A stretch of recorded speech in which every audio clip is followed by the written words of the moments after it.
Өскөмөдөгү Аламан улакта жол тандабас тоодан кулап кетти. Видео соц тармакка чыкты. Алдын ала маалымат боюнча айдоочу оюн көргөнү тоого чыгып кеткен. Дарыгерлердин бизге айтып бергени боюнча 25 жаштагы айдоочу учурда реанимацияда.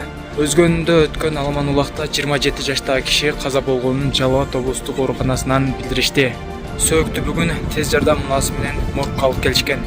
Алдын ала маалымат боюнча улакчы аты менен сууга түшүп чөгүп кеткен. Bana söyle bu tamamla çok güzelsin. Söyle bu tamamla çok güzelsin bana. Söyle bu tamamla. Söyle bu tamamla çok güzelsin bana. Söyle bu tamamla çok güzelsin.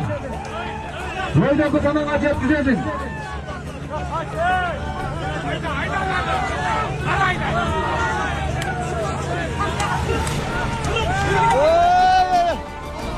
Kaç dedim kaçmayın ha. Kaçatı kendin var orada.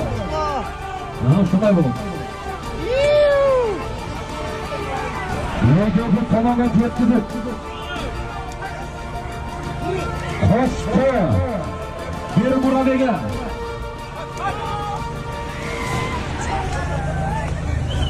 Ulan teknolojisini açtılar.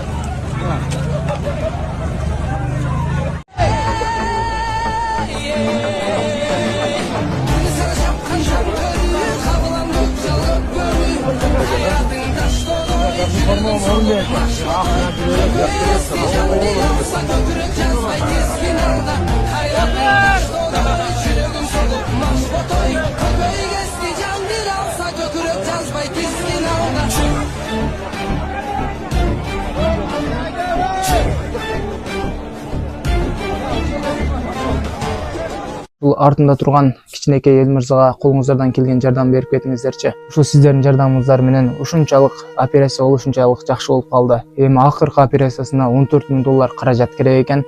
Ушул акыркы операциясынан кийин болду, бала ушу менен басып кетет деп докторлор ошол Түркияда убада берип атышат экен.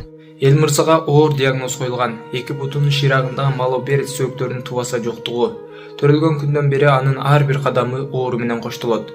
Ар бир кыймылга чоң кыйынчылык жаратат. Азыр Элмырзага шашылыш түрдө экинчи операция керек. Операциянын баасы 14 000 доллар. Бул операциянын оорубай жашоого болгон мүмкүнчүлүгү, бул анын келечекке болгон үмүтү. Анын атасы каза болуп калган. Бул оор сыноодо апасы жалгыз калды. Ар күнү уулунун кыйналганын көрүп эне жүрөгү сыздайт. Суранам, кайдыгер өтүп кетпеңиздер. Сиздердин жардамыңыздар Элмырзага үчүн бул чоң жашоого болгон шанс.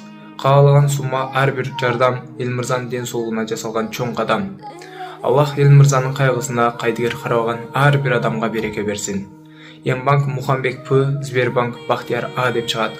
Колуңуздардан келген жардамды ушуга сала бериңиздер туугандар.